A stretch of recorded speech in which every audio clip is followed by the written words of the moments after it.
The Kingdom of Congo, located in West Central Africa, emerged as a formidable realm from the late 14th century, known for its sophisticated governance and vibrant culture.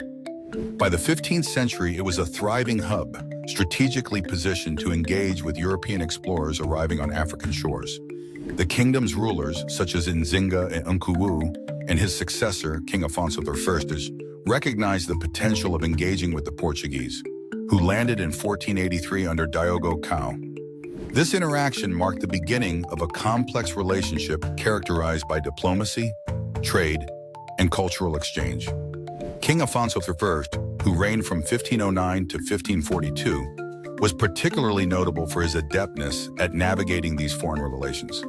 He converted to Christianity, adopting the name Afonso, and sought to integrate European knowledge and technology into Congo society. The kingdom exported ivory, copper, and slaves, receiving in return European goods and military aid. However, this relationship was fraught with challenges. The Portuguese demand for slaves led to internal strife and weakened royal authority, eventually contributing to Congo's decline. Despite these challenges, the Kingdom of Congo's strategic alliances and interactions with Europeans left an indelible mark on its history, illustrating the complexity of African-European relations during this era. The enigma of Great Zimbabwe's decline remains a compelling historical puzzle.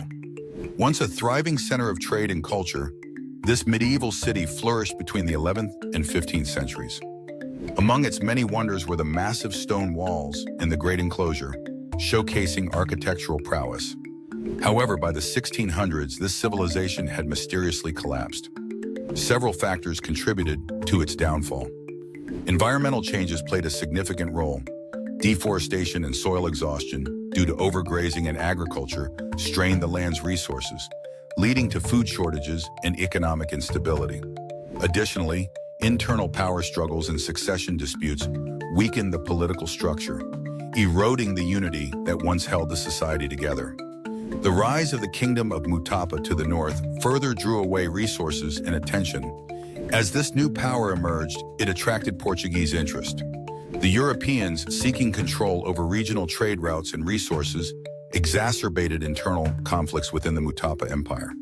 This interference, combined with Great Zimbabwe's existing vulnerabilities, hastened the decline of this once great civilization.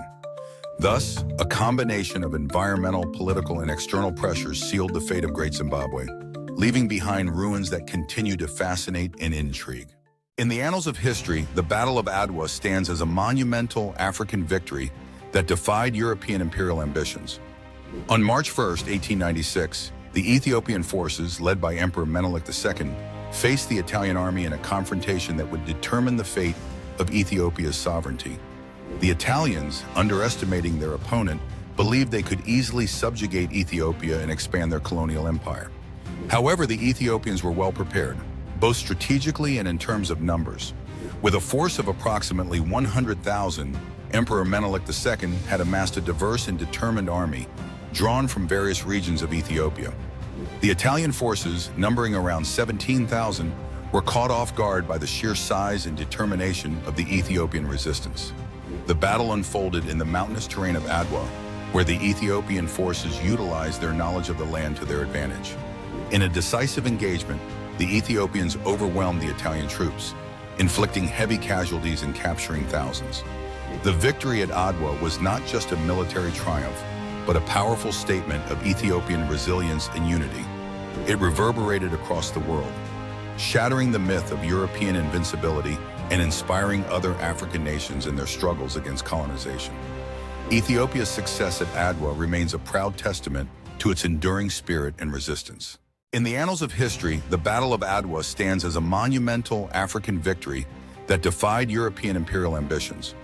On March 1, 1896, the Ethiopian forces, led by Emperor Menelik II, faced the Italian army in a confrontation that would determine the fate of Ethiopia's sovereignty. The Italians, underestimating their opponent, believed they could easily subjugate Ethiopia and expand their colonial empire. However, the Ethiopians were well prepared, both strategically and in terms of numbers. With a force of approximately 100,000, Emperor Menelik II had amassed a diverse and determined army, drawn from various regions of Ethiopia. The Italian forces, numbering around 17,000, were caught off guard by the sheer size and determination of the Ethiopian resistance. The battle unfolded in the mountainous terrain of Adwa, where the Ethiopian forces utilized their knowledge of the land to their advantage. In a decisive engagement, the Ethiopians overwhelmed the Italian troops, inflicting heavy casualties and capturing thousands. The victory at Adwa was not just a military triumph, but a powerful statement of Ethiopian resilience and unity. It reverberated across the world, shattering the myth of European invincibility and inspiring other African nations in their struggles against colonization. Ethiopia's success at Adwa remains a proud testament to its enduring spirit and resistance. The Mali Empire, a beacon of wealth and culture in medieval West Africa, originated in the 13th century. It rose from the modest Kangaba kingdom, strategically located near the Niger River.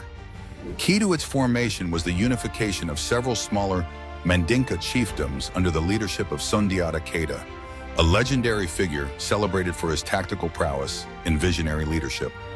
Sundiata's victory in the Battle of Kirina against the Soso king Sumaoro Kante in 1235 marked the dawn of the Mali Empire. Following this triumph, Sundiata expanded the empire's territory, capitalizing on its rich natural resources, including gold and salt, which became the backbone of its economy. The empire's influence peaked under the reign of Mansa Musa, Sundiata's grandnephew, who is renowned for his pilgrimage to Mecca in 1324. This journey not only showcased Mali's immense wealth, but also strengthened its ties with the Islamic world, fostering an era of cultural and scholarly exchange. Timbuktu, a city within the empire, emerged as a renowned center of learning and trade, attracting scholars and merchants from across the globe. The Mali Empire's legacy is a testament to the power of strategic leadership and cultural enrichment in shaping a civilization that resonated far beyond its borders. The Benin Kingdom, located in present-day Nigeria, is renowned for its exquisite artistry, particularly the magnificent Benin bronzes. These artifacts, crafted by the Edo people, serve as a testament to the kingdom's sophisticated culture and artistic prowess. The Benin bronzes are primarily made from brass and bronze, materials that were skillfully cast using the lost wax technique, a method that allows for intricate detailing. These masterpieces include plaques, statues, and commemorative heads, often depicting scenes of court life, historical events, and the kingdom's rulers. They were not merely decorative but served as historical records, preserving the legacy of the Benin Kingdom's achievements in societal structures. The artistry of the Benin bronzes reflects the kingdom's wealth and the high status of its craftsmen, who were organized into guilds under royal patronage.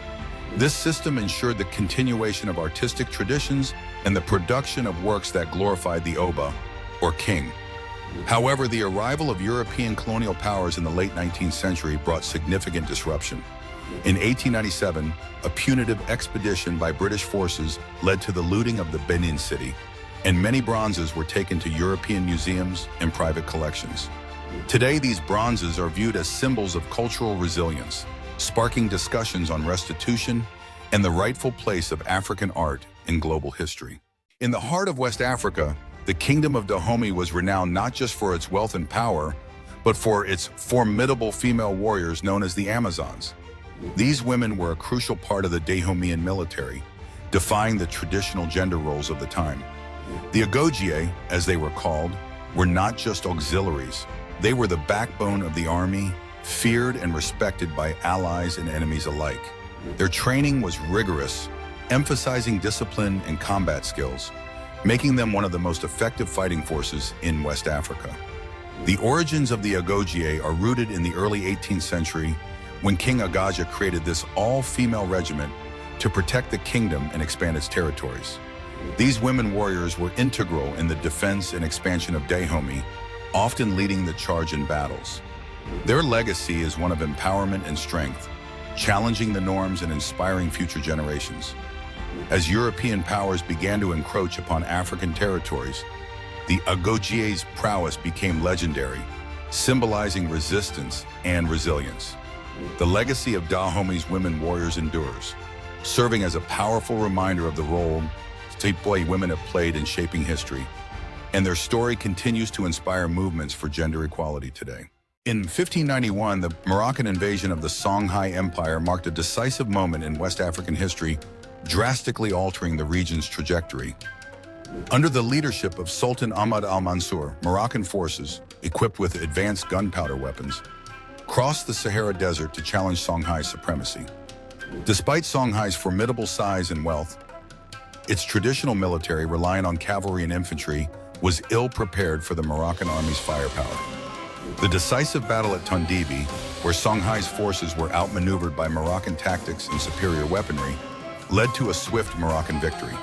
The fall of Songhai not only signaled the end of one of Africa's greatest empires, but also initiated a ripple effect across the continent.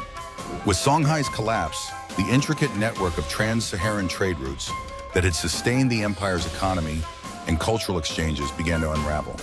This disruption weakened regional trade and diminished the economic power of other West African states, making them more vulnerable to European interests. Additionally, the Moroccan conquest showcased the growing importance of gunpowder technology, setting a precedent for future conflicts. Ultimately, the invasion underscored the fragility of African states in the face of new warfare technologies, paving the way for increased European intervention in the centuries to follow.